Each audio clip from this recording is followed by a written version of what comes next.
नमस्कार दोस्तों, हमारे यूट्यूब चैनल में आपका स्वागत है। आज हम आपको एक बहुत ही प्यारा सुंदर सा गीत सुनाएंगे। यह गीत आपको कैसा लगे, जैसा भी हो अपनी राय कमेंट में जरूर देना। हम तो कैले रहली तोहरा ऊपर विश्वास, बलमुआ कहाँ रहा दिन रात बलमुआ ना।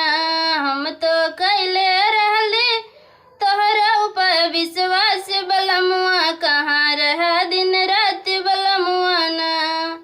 कमने सवत के पीछे पड़ के की है घात, बलमुआ कहाँ रहा दिन रात बलमुआ ना।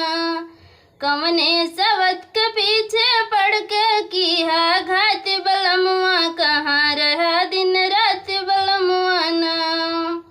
एक तो सास ससुर की बात, दूसरे तो की है बड़ घात। एक तो सास ससुर के बात, दूसरे तो की है बड़ घात। तीसरे लहुरा देवरवा रतिया में गयो भाग, बलमुआ कहाँ रहा दिन रात बलमुआ ना। तीसरे लहुरा देवरवा रतिया में गयो भाग, बलमुआ कहाँ रहा दिन रात बलमुआ ना।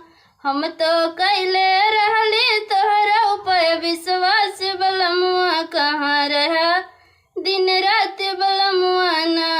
हम तो कैले रहली तोहरा ऊपर विश्वास, बलमुआ कहाँ रहा दिन रात बलमुआ ना।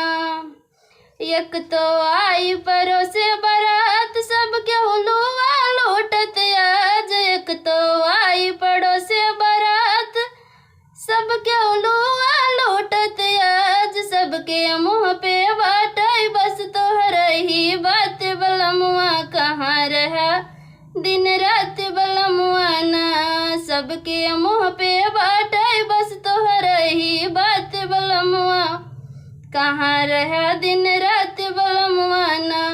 हम तो कैले